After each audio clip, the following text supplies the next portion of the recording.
Hey, folks, welcome back for another episode of Unfinished Business. This is the October issue. With me, as always, is my co host, Andre Joseph. And we are in the month of October, my birthday month, and the month of Halloween. So, we are here. If you This is your first time watching, this is a movie commentary and review show. And in this episode, we have a bunch of news or subjects to talk about, as well as eventually a review of the movie Kate on Netflix and the movie Malignant, which is on HBO Max and in theaters. So without further ado, let's get to our subjects of the week.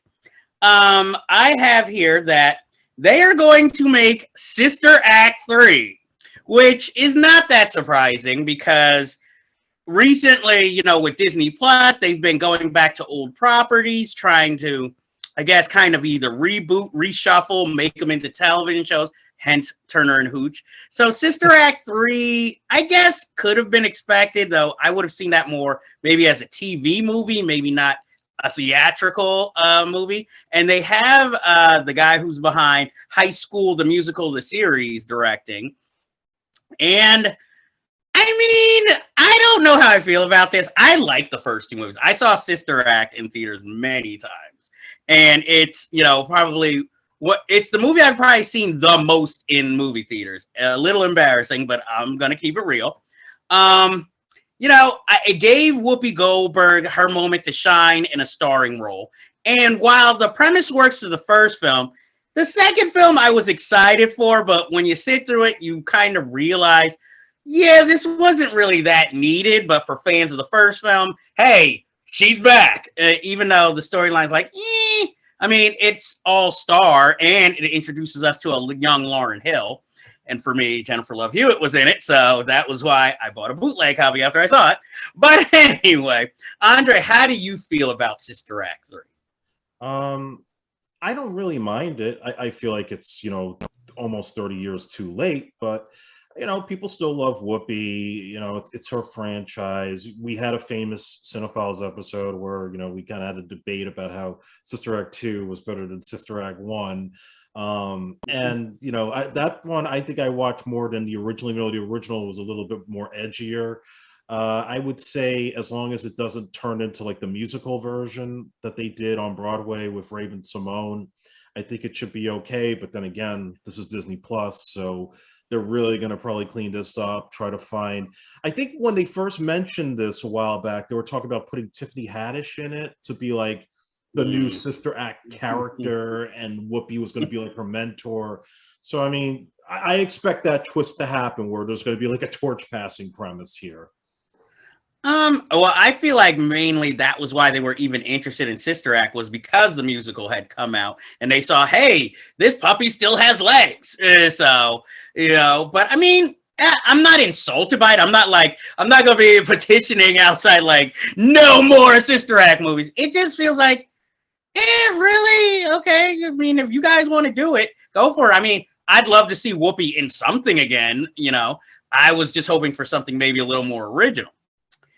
Okay, so since we're talking about sequels over here, they want to make a Willy Wonka prequel movie directed by Paul King, who is the director behind the Paddington movies, and it would star Timothy Chalamet as a young Willy Wonka, and Rowan Atkinson would be in the movie. They didn't specify what role he would have.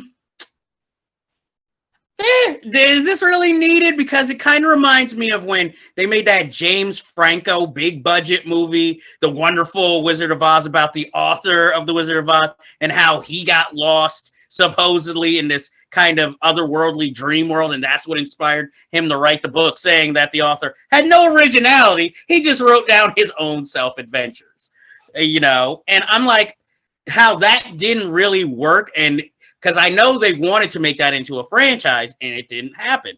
And it feels like they're trying the same thing here.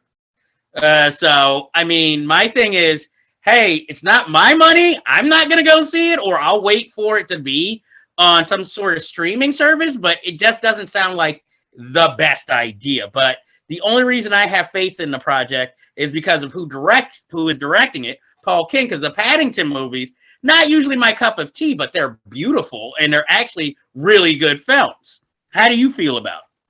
Well, I guess the question I got to pose to you is this going to be a prequel to the Gene Wilder Willy Wonka, the Tim Burton one with Johnny Depp, or is this just going to be its own thing?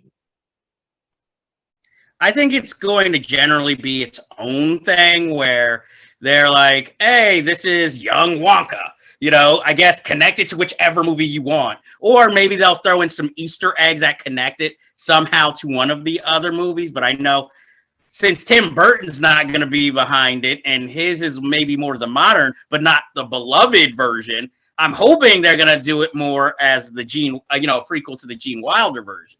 But it might be take your pick. That's what I would prefer. I would prefer a prequel to the Gene Wilder one because it still holds up. Everybody loves that movie more so than the Tim Burton version. And obviously, Wilder is just a tough act to follow no matter who plays the part. And I don't know if really we need it per se, only because, I think the Burton movie kind of told you enough about how he went to these different lands and the dad was like this kind of, crazed dentist. I don't know if I'm really fascinated with that. I love more of the wonder of Willy Wonka and going into that chocolate factory than to find out maybe he was a lot like Charlie as a kid. It doesn't appeal to me in the same way. Well, it also goes to that thinking, like, who is this movie more aimed at? Is it aimed at, like, the older people who remember the beauty of the original movies? Is this more for kids, which I felt like Tim Burton's movie was more for? Or is it going to just go its own way and kind of be like Finding Neverland, which is supposed to be a Peter Pan story, but we're watching it from the writer's point of view, where it's like, this is awfully dramatic and adult, also. And you have to wonder, but especially considering who's behind it, it could go either way because he makes films for kids and he can make films that can entertain adults. So we'll just have to see where it goes. Next on the list of news is that our old favorite discussion topic, Eddie Murphy, has inked a 3-picture deal with Amazon Pictures recently. And, I'm all for it. I'm happy more Eddie Murphy. I'm hoping more classics from Eddie Murphy, not more, holy mans from Eddie Murphy. But I know that one of the films is a film he's going to team up for starring in with Jonah Hill. And it's co-written by Jonah Hill and Kenya Barris. The only reason at least in this project, the first one, I have faith in is because Jonah Hill is involved, and I'm an unabashed Jonah Hill fan. Kenya Barris, it could go either way, And listening to the premise of the movie, an interracial couple tackling different cultures in their dating.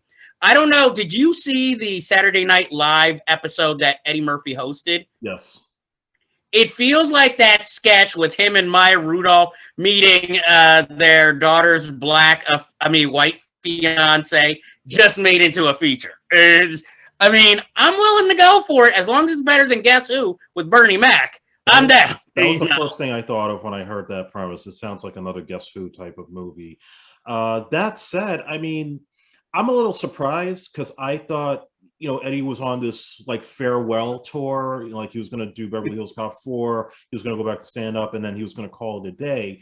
So this is quite surprising. He's got more in store for us, and I'm just hoping we get more Dolomite type movies instead of more coming to America films that aren't going to insult the audience, but actually show us, hey, the guy is still a genius. He could still make us laugh. And obviously, I'm one that's looking forward to the next Beverly Hills Cop, and if they don't mess it up. So, yeah, if he's got good material left, I'm all for it. I want to see more Eddie on screen.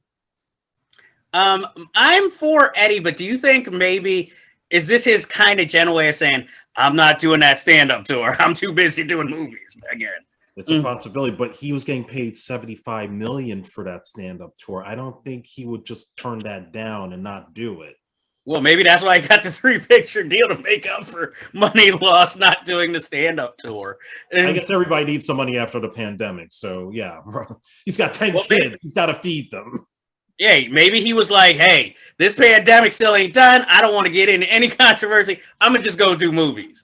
But I mean, either way, I'm looking forward to it. I just hope Beverly Hills Cop 4 is not one of the two other movies he's supposed to do. So maybe we can get. Oh, okay. So I'm hoping we can get 2 more originals out of them, you know. And no offense, Eddie, please no more kids films. You have grandkids at this point. Man. We're done with the kid movies. And don't make a movie for grandkids either. Just make straight up, hey, I'm Eddie, I'm 60.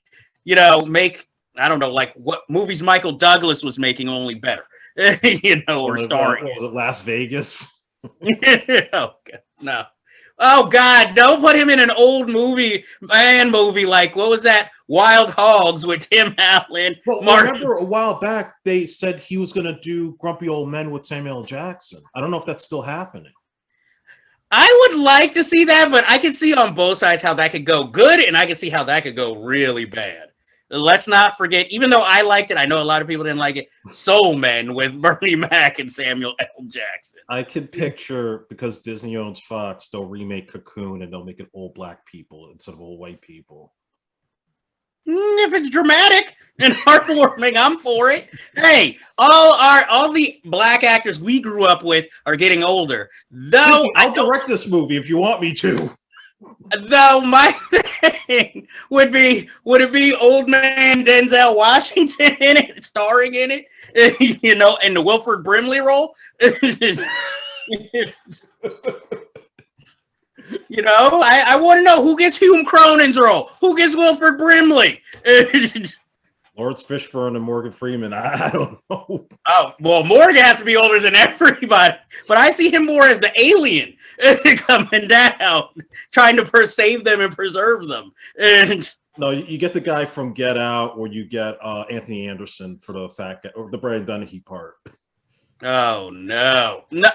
Here's I'm gonna pitch you a Cocoon sequel. What if Cocoon 3, we find out they were preserving them like they were vegetables ripe for them to eat them or feed off their life force. Aha! And it can't take place in Florida. It's got to be like, I don't know, Atlanta or someplace in the Bronx, and there's like a public pool where all the cocoons are at. You could film it at Tyler Perry Studios in Atlanta. Just don't let him anywhere near the production. I hope he's not watching, because then he might take this idea and run with it. Well, he can call me up. I'll help him make it. Oh, Lord. It would be like, so all the light-skinned people would be the natural humans. All the dark-skinned people are the aliens. Oh, God. If we're going by his color code. From another planet? I don't know. Hey, as long as he doesn't write it, it could be good. That's all I'm saying. Also, another project, since this all started with Eddie Murphy and somehow got into a Cocoon discussion, they are making Twins 3, apparently. Oh, God, yeah. And since Eddie Murphy was not available, I guess whatever he's filming next, Beverly Hills Cop 4 or this Amazon movie, they went with the natural guy on the list, which I have a problem with this list. Tracy Morgan will be taking over his role in the movie. I'm going to let you comment on it first, and then I will say my piece. I don't know who on earth wants a twin sequel when Arnold is just pretty much a personality at this point. Danny DeVito is up there in age. And Tracy Morgan's not even around their age range to play the third brother if they really tried. I don't know who wants this movie. I don't think Ivan Reitman's doing it, as far as I know. Okay, he is directing it. Oh, Christ. You're trying to be like your son now. Go do those kind of like draft day type movies. Don't do, the old stuff unless you're going to go back to Ghostbusters permanently, which obviously is not going to happen. But he just needs to stop with that. I don't know who thinks there's money there. The studio, apparently. Because Twins makes money on DVD, or people watch it when it's on TV. People want another Predator with Arnold in it. They don't want Twins. I'll take another Red Heat over this. Oh, wow.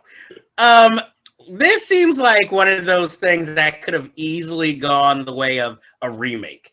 If you wanted to do, let's say, an all person of color remake, rather than do a sequel. Because again, who was asking for the sequel? And I want to know the studio's list of comedy stars where it's like, we can't get Eddie Murphy. How many names were skipped until you got to Tracy Morgan? No offense to Tracy Morgan, but it's not like he's that big of a box office draw. You know, I would have thought at least you would have called Martin Lawrence up before you call Tracy Morgan up to be, to replace Eddie Murphy. I mean, I know Chris Rock has COVID, but he wasn't even considered. What about Kevin Hart? And, it's like Tracy Morgan. It's like, I'll even say, because he had at least one hit, Eddie Griffin wasn't on the list. Well, okay, so the original premise, you had the big buff Austrian with Arnold, and you had like the little short guy with Danny DeVito. The black guy should be a fat dude. Why not get Earthquake? No, I'd still go with Tracy Morgan because I feel like half the country's like, who's Earthquake? The guy from the WWF? From the 90s? But yeah, it's just, we'll see. I mean, Ivan Reitman, he's, a legendary director. But let's face it, he hasn't really directed anything that was that noteworthy in a while. I mean, I know No Strings Attached with, was it Ashton Kutcher and Natalie Portman was, I think, the last thing I remember that he directed. I mean, I know My Super Ex-Girlfriend he directed, but less said about that, the better. Draft Day with Kevin Costner, where he was trying to get dramatic. But oh my God, I didn't even watch that movie. And I've heard of it. I just never watched it. Chadwick Boseman role too. Oh, okay. Oh, see, now that makes me at least interested to maybe watch it someday. He's got a good part in there. Okay. So moving on from that, we had got some new trailers this week, only 3 of which we'll be talking about. I'm going to save the big one for last. So, okay, Rocky IV unrated director's cut movie trailer, where it looks like, okay, they put it in 4K, and, they added more scenes. Again, it looks like they just added more, like, workout footage and Stallone in a bad beard, I mean, it just seems like one of those, like, okay, it's one night only, so it feels like an attempt to get more people to go to movie theaters and hyping it up rather than just re-release it like before the pandemic, people had been doing with like classic movies on the anniversaries of their films. Like, oh, it's 20th anniversary of like Goodfellas, so we're gonna be putting it out back on screen, not for one night only, but generally trying to put it in the box office race again. Look, the only thing I'll say about Rocky IV is I think it's the last of the like historic Rocky movies, because I think part 5 and 6, while they have their strengths, they're rather forgettable. Or Rocky Balboa instead of Rocky 6. Well, I don't think 6 was that forgettable. It was a very good film, I think. But it doesn't. I could agree. Yeah, but it just doesn't feel. It feels almost separate from the originals. Like, to me, you could go to Rocky IV, then let's say, okay, 20 years later, Stallone decided to return to the character. So it's like its own standalone. Or if you really want to go mysticism, a prequel to Creed.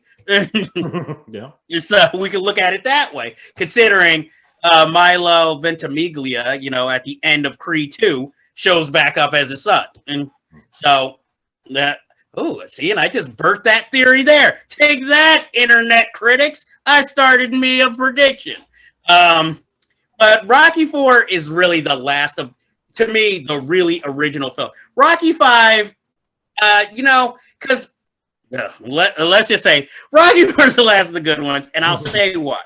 Because I feel like through every other movie, Rocky was coached more or helped by somebody who was close to him. Obviously, 1 through 3, Burgess Meredith.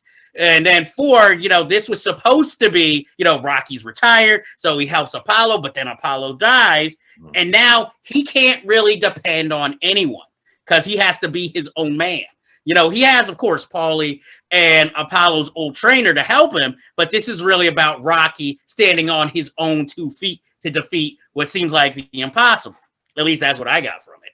And, that's why Rocky V, not so much, because it's like, okay, we're passing the torch, but then the student shows, he doesn't care, for his lessons. So so now the master must beat the student with cameo from Mickey in his head.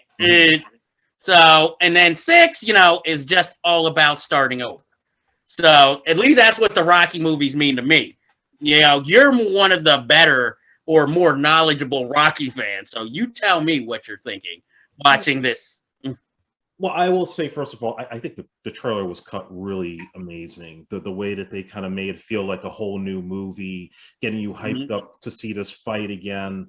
And it definitely has that fight feel to it, which I like. I think, personally, to me, Rocky IV, it's not a bad film. It's entertaining. A lot of people find it to be a guilty pleasure of the 80s excess and cheese. My issue has always been that it felt like it was like a 90-minute music video. It was just mostly montages, not a lot of story there, just the whole build up to the fight. It's all about the big fight at the end in Russia.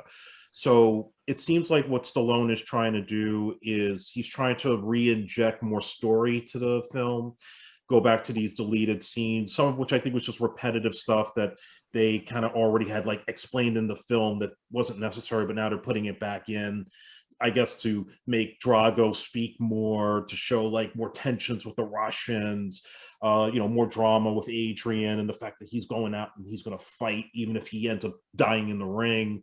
So it seems like he wants to bring all those things in. And then there were also rumors from Stallone himself that he might cut out the robot from the whole Yeah, movie. that's my question. Yeah, which was like, a big piece of controversy. I even asked him, but he didn't respond, are you going to replace the Vince DiCola score with Bill Conti? Because, I mean, as much as I love the Bill Conti score in all the films, that Vince DiCola score, which is pure 80s, it still works for the type of movie they were making, which was this guy from the street who has to train out in some barn in Russia fighting this big Russian monster that they treat as a big machine. It just, the music adds something to it that if you take it out and you just put it Bill Conti, it's okay, it'll feel consistent, but it doesn't feel like it's the same film. So I feel like, okay, I'm curious to watch this to see what he does, but it doesn't seem like he's adding a lot. And then there's like a voiceover he adds during a fight, which sounds like something he recorded recently. So it's like he's trying to hammer like these flashbacks and things to keep it connected. And I don't know if it's necessary here. The fight is perfect as is. Well, maybe it's supposed to, again, be Rocky recollecting in his director's cut version of, hey, did I ever tell you about the time I fought Ivan Drago? He's talking to his grandson while he's, maybe in the bed dying. What other stories is he going to tell? He gave all his advice to Creed. It's like, I got to pass on some new stories. Hey, did I ever tell you how I stopped boxing? It's going to be 40 minutes of footage. I mean, how much 40 minutes, like additional fight stuff? Who is sitting there watching Rocky IV like, this is too short. I need more. I kind of wanted more, but the more that they were giving us really wasn't adding anything. I was about to say, you needed 40 more minutes? And what if it's 40 more minutes of montage? I want the deleted Nighthawk scenes. I don't want more Rocky. I'm just wondering. I'm not going to lie. If it comes on streaming, I'll watch just to see what's different. But this isn't something like, I'm not going for the Fathom event. Like, I need to see all this, Give us a director's cut of Cobra. No, that's you and Bashan can watch that. I will be fine never watching it again. Next up, the next trailer, not as controversial as the Rocky IV trailer, The Harder They Fall, which is coming on Netflix. I, for one, have been waiting for this movie for a while, and I cannot wait to see this because, okay, for people who don't know, this is an all-black Western movie starring Idris Elba, Lakeith Stanfield, Regina King, Zazie Beetz, R.J. Tyler, Jonathan Majors, which I feel like they upped his presence in the trailer since now, after Lovecraft Country, more people know who he is. Because when you watch the teaser, which to me was a perfect trailer in of itself, you didn't see that much of him in it. Now it's like, okay, this new trailer, let's give more story and introduce his character more into the plot. Because before, they made it seem like Idris Elba was the main star hero. Here, now you're wondering, is Idris Elba the hero or is it Jonathan Majors? So I definitely want to see this movie badly. Yeah, I want to see it. The trailer looks good, and I'll be perfectly honest, I'm a little jealous because I can't get my Western off the ground, and then these guys were able to pull it off, so I'm a little envious of this. Well, you didn't have an all-star roster either that was ready to sign on, so I don't have Netflix on my side right now. Okay, think of it that way. And as somebody who saw Posse in the theater, I really can't wait to see this movie because I loved that movie. And it's a good film. Next we have, if you want to call it really a trailer, The Tragedy of Macbeth, starring Denzel Washington and of course her name is Norman. Yeah, it just leaped out of my head like, who? Directed by Joel Cohen, his first movie without his brother. Again, even with this supposed new trailer, it feels more like a teaser because it's only 60 seconds long. And it seems more, hey, look at the cinematography. Look at the production design. Look at the costumes. And hey, there's Denzel Washington. There's Frances McDormand. I mean, obviously I'm going to go see it, but I'm like, I would have liked more of a traditional trailer, I guess. And if you're going to call it a trailer, it being a trailer rather than a teaser. And well, I mean, anybody who knows Shakespeare knows Macbeth, and just the fact that you have these two powerhouse actors, this legendary filmmaker, and the overall black and white look that they go with that feels very theatrical, it gets you already hooked into like this particular story and the way that they're presenting it. And I've seen Denzel do Julius Caesar, so this gets me really excited. And I think it's going to be I think it's going to be a serious Oscar contender. Oh, that's obvious. But my only qualm with it is that a few years back they also had a more action-oriented Macbeth movie called Macbeth, and I believe that was Michael Fassbender who starred in that one. And so I'm just like, I know we're always going to keep having Shakespeare adaptations in different versions. And this is no insult to this movie, but can we pick a little more of the unpopular stuff? Because we have so many versions of Hamlet, and now we have so many versions of Macbeth and Romeo and Juliet. We only had one Titus movie so far. There's others. Midsummer's Night's Dream, maybe not making it an all-star extravaganza. I'm just saying. That's my little rant about that movie. Yeah, there's plenty of Shakespeare. And we have, huh? There's plenty of Shakespeare. They should still adapt more often. Exactly. And it's like we keep getting the same story. I mean, it's sort of like almost like the Marvel movies or superhero characters. It's like, hey, Spider-Man only came out 5 years ago. Let's do it again. Like, yeah, because, those kids from 5 years ago grew up. So the next set need their own. That's what it feels like with the Shakespeare adaptation sometimes. And for our last trailer, we have a movie that's kind of been shrouded in mystery up till now. The new Paul Thomas Anderson film, Licorice Pizza, which used to be called Soggy Bottom. And if you had been paying attention to movie sites and gossip, we knew Bradley Cooper was in it, and it was set in the 1970s. And he was wearing all white and, had kind of his hair was big. And now we find out that he's playing hairdresser turned producer John Peters in this, and that it stars Philip Seymour Hoffman's son and Alana Haim of the musical singing and rock group Haim, 29 playing 16. And the big shock in the trailer is that we have Sean Penn in the movie. Tom Waits is in the movie. This is like cinematic and musical cool guy movie. And I mean, it's another coming of age tale, but filmed by Paul Thomas Anderson. And it feels like he's going a little more back to a more humanistic comedy approach rather than, his more stylistic films with Daniel Day-Lewis, which were great and are great, but, we're so heavy and dramatic. It's nice to see him, I guess, showing more of a sense of humor again. And I mean, as soon as I saw the trailer, I was already had interest. I'm totally in for this movie. Same here. I'm a big PTA fan. I mean, when I found out that Bradley Cooper was playing John Peters, that got me even more excited to want to see it, just to see what he does, because we know how freaking crazy that man is. But really, I think adding to the excitement of what you're talking about, I mean, I love Boogie Nights. I love his use of the music in that film, the actors he put together, the overall vibe of like the 1970s and the early 1980s. So we're kind of going back to that era and doing obviously a more simpler story, dealing with high school kids and living in California during that period. So it almost feels like it's a connected film in a weird sense, which is something that makes me really want to check this out. Yeah, I was so excited. I ended up already buying a Licorice Pizza t-shirt and mask. That's how excited I was. Because also, for those who didn't know, Licorice Pizza used to be a record store in the San Fernando Valley where the movie is set, and that's where the title comes from being Soggy Bottom, which sounded like the Soggy Bottom Boys from the Coen Brothers movie, Oh Brother, Where Art Thou? But obviously, we are really excited.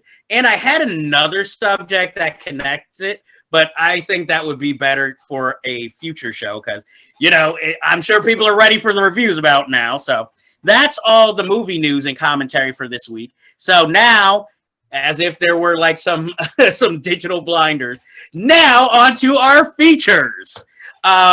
We're going to be reviewing Kate first, which is the latest film from personal favorite Mary Elizabeth Winstead. It is an action film set in a foreign locale where she plays, guess what, an assassin who in the beginning of the film we see her commit one of her hits, and she never misses. And what ends up happening is she gets poisoned and has 24 hours to live. And in that time, she wants to find out who poisoned her, why, and kill them. And along the way, she takes along a 13-year-old girl who was the heir to the person she killed, as leverage. And then, of course, it becomes a bonding experience. Sorry, spoilers. This movie also co-stars Woody Harrelson. Always glad to see Woody working. Harrelson, that is. And this movie follows a lot of recent streaming movies like Jolt with Kate Beckinsale and Gunpowder Milkshake with Angela Bassett, where we're seeing a lot of highly stylized action films with female hit women or assassins. And, that feel kind of almost comic bookish, but are all action adventure. And I'm all for that. It just feels weird, like, that one started and everybody seemed to jump on the trend with their own. And I am going to say, I am shocked that Kate, out of all of the recent ones, has been my favorite because I feel like with this tale, it was hard hitting when it needed to be. It was comedic, but also, it's hard to say this, but it felt more character based than the other two also. This one, we kind of get more into her mentality, her past. She's not unstoppable. I mean, for the most part, she is. But we actually see her being hurt and in pain and, taking hits instead of always just clearing out the room on her own. And I enjoyed that. And, of course, it still has those moments of, oh, you got shot. It's only a flesh wound. I'm going to die soon anyway. But I really enjoyed it, even if, of course, it's predictable for me and you because we've seen these type of movies before, usually with male protagonists. But also, I love seeing Mary Elizabeth Winstead in a leading role because she really has been working her way into starring roles from other films. And this really is not, it lets her shine in an action oriented way, but also, she shined dramatically on Fargo, the series, and in a movie I can't remember the title of that she co-starred with Common, where she plays a stand-up comedian. Oh yeah, and that was a more dramatic role. What did you think of Kate? Well, I mean, we both can agree. We both have a huge crush on Mary Elizabeth Winstead. She is just absolutely gorgeous. But I also feel like she was perfect for this type of movie, which had a very much of a John Wick kind of vibe. Not that I really care about the story. Like you said, it's very cliche. We've seen this 8 million times now. The movie 3 Days to Kill with Kevin Costner did the whole thing where the guy got poisoned and he's trying to find out who did it. But what I like about this is the style. I like the style here more so than I like Gunpowder Milkshake, because you could see the anime influence there with like Ghost in the Shell, Go 13, countless other anime classics, Akira, to say the least, those films that seem to have a good sense of influence on the visual style of this picture. And there's a really cool car chase I liked in the beginning of the movie that gave me some influence for something I'm writing right now. So I think in terms of the action, her being the lead character, it's pretty solid of an action film, just, as a full escape for 2 hours. Story's not the greatest, but if you're looking for like a female style John Wick movie, this is the perfect movie to watch. Yes, and I like more the noirish elements of it. Like, again, the poisoning, 24 hours kill. Yeah, that we've seen it thousands of times, but it feels more realized here than in other films, because it'll usually be in other films like, oh, I got 24 hours to live, and then only towards that 24 hours do they start getting weak and stuff. Here she's feeling it constantly throughout the film. But also, this more than makes up for that Thing prequel that she started in that was supposed to kind of jumpstart her action career. So here with this and Birds of Prey, it's really showing, hey, she is ready. And this is the first time I've noticed how tall she is in a movie. No, that's another thing too that I liked about her performance here, because in the wake of all of these films where they try to have a female lead, I feel like they try to make them sometimes too strong, too perfect. They could just get through a situation untattered, unscarred. And this woman is getting the living shit kicked out of her all throughout this movie. And obviously all the makeup to show how the poison's getting to her. Like, she is not taking shit, but she's also kind of like her on-screen dad in Die Hard, John McClane, like really taking the beating to the point where you're not really sure she's going to really survive this or not, but she takes that beating and you believe it. So I got to give a lot of respect for her to play a part like this. Yes, this is a film I would definitely recommend, definitely over the others. I mean, I liked Jolt, but again, you didn't feel like the character wasn't there. You didn't really care because you didn't really get to know her. You only know what she's telling you, In this one, we actually see the flashbacks. We see her interaction with Woody Harrelson. We see her interactions with other characters. And just the apartment fighting scene for me is the best, with the guy with the, I guess, animal print robe, and then he takes it off, reveals all the tattoos, and they're just going hand-to-hand combat. That, to me, was one of the better action sequences, other than when she's running around the alleyways and there's like 10 assassins against her, and then she fires into the guy's crotch. I mean, I'm sorry, I know that was a little violent, but I was like, that was an impressive scene. So there's just so many like fight scenes and action sequences in this movie that are so much more memorable than the other two, which this is the film I feel like Gunpowder Milkshake was trying to be somewhat, even though Gunpowder Milkshake had more humor in it. But this is, once you're done watching it, its impact is more what Gunpowder Milkshake wanted to have for the audience. Again, I can't say because I didn't make the movie though.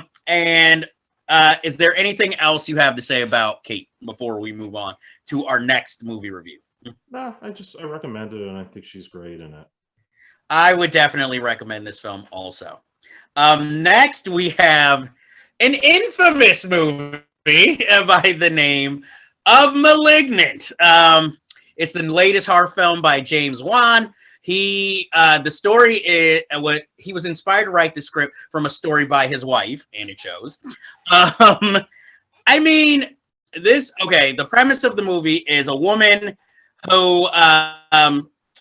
woman basically loses her husband and to a serial killer or some kind of killer, and police investigating suspect it's her, and soon she finds herself being stalked by this deformed killer who is killing and at one point kidnapped someone from her past, and she's having these dreams or experiences where she's in the room when these killings or kidnappings are happening. She can't physically do anything about it, but she can detail them and feels like she's there. Now, I mean, this leads up to a ridiculous third act, which is actually the best part of the movie for me, because the first two acts go from stupid to boring, and with plenty of bad acting also, and bad build-up and CGI, until this third act where it just goes so bonzo insane that I actually end up liking the movie, because now I understand why the first two acts were so slow. But, you know, once you get to the third, it's like all is forgiven. If this movie could have been 90 minutes of this, I would love this movie.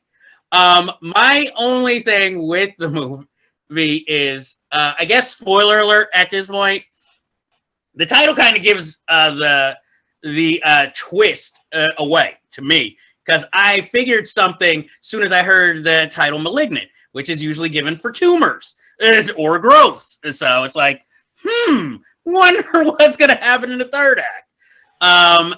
But Andre, you had a more interesting reaction to this movie. Yeah, I have to commend you for actually getting through it, because I could not. I was intrigued in the beginning because I saw that there was like this back and forth where she's kind of having a dream and then the stuff is happening for real to her, kind of like with Nightmare on Elm Street. But then at a certain point, it was becoming too difficult for me to follow. And then once they got to like this really weird birthing scene that looked like something out of a William Lustig movie, I just had to stop, because I just was like, now this is getting really fucking dumb.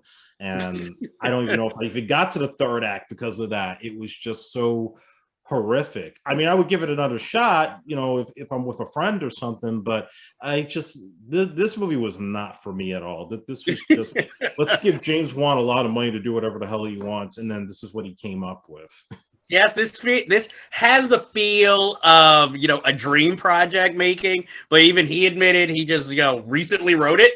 So it's just like, I mean, the movie has many problems. But I'm sorry, did you make it to the jail scene? Yes, I did. And that's also where it lost me too. Oh, see, that's where the movie actually grabbed me. I was like, this is so great. Zoe Bell, you're in this movie? You know, to Cleopatra Jones all of a sudden, like, oh yeah, I'll admit it was like the cliches of the looks of the female prisoner. You have a punk rocker over here, you have a woman set in the 1970s, and just various. They all look like all the other convicts. Look like meth heads, and they had to show us like, hey, look, the toilet's over there, and somebody's using it in this shot. You know, it was just like, I'm sorry, it was so at this point, to me, it felt like you are paying me back for the last hour that I just sat through with over-the-top action, where everything is now, Homegirl's doing everything backwards, and the thing is controlling her. I was like, if this was the 1980s, this would have been a classic, you know? Because it's obvious an homage to those type of films, but also with its own strange twist. I will say, sitting there, I'm like, this doesn't feel like The Conjuring. Maybe one of its sequels, but this does not feel like the work of somebody who made The Conjuring. Because at least that was subtle. This is like, hey, I'm just going to throw everything at you, and you're going to either follow or not. But for me, I was like, this is a roller coaster. You know, the first hour was, we keep tipping going up. We keep tipping going up. The final third act, we are totally going down, up, down, down, up, down. But I enjoyed it. I'm not gonna say it's a good movie ever, but but that last act to me is entertaining as hell. But apparently Stephen King thought that the movie was amazing, so he saw something we didn't. Stephen King, I mean, he has his taste. You know, since he's a big fan of the 1970s, maybe he liked Foxy Brown in the movie. You know, he was like, I'm digging that. Oh, punk rocker, I like that. You know, it's atmospheric. I'm like, I would have preferred it if maybe he wrote it, so then maybe there could have been some depth over all this. But I knew we were in for trouble in the first scene because there's this abusive husband who is already just an asshole as soon as we're introduced to him, and he's like, oh, why didn't you cook? What do you mean you're tired? You're supposed to make me food. Oh, and then shoves her into the wall, which starts all this. And then it's like, then he gets killed. And I'm like, are we supposed to be sad he died, or should we be rejoicing? This is Patrick Bergen is sleeping with the enemy as a better husband than that guy was. Yeah, at least he loves. It's like, did you just meet him last? Exactly. This guy is acting like a one-night stand who stayed too long. And then we get into all these adoptions, and then it was like, oh, the mother's in a wheelchair, and it's like, did she cause it when she was being possessed? No, she just happens to be in a wheelchair. Like, then what was that detail even there for? It was just like, woo! It just felt like something someone wrote fresh out of film school and thought would sell, and now had to make it. It was like, oh, I gotta back all that up that I wrote. Oh, okay, I'll try. So I give a mild recommendation. I'd be like, if you want to see something ridiculous and over the top, if you don't mind sitting through an hour of build-up, this is the film for you. I would definitely highly suggest it if you're somewhat chemically or liquidly impaired, especially for the last third. But I wouldn't say you have to go out and see it. And obviously, you wouldn't recommend it at all. Oh, hell no. So that is our review of Malignant. Again, spoiler alert from the beginning for any of these movies reviews, because we do spoil. Sorry. I guess we'll put that at the bottom of the screen. But that does conclude our business for this week. But as you know, we always have unfinished business to pertain to. But before we go, have you seen Welcome to the Jungle with Sean William Scott and The Rock? If not, why not? Because it's fucking awesome. And Andre, what film should people see in your recommendation? Have you ever seen the movie Detachment? If not, why not? Because it's fucking awesome. And that concludes all of our business for this episode. Can't wait to see you guys again in the balcony. Bye.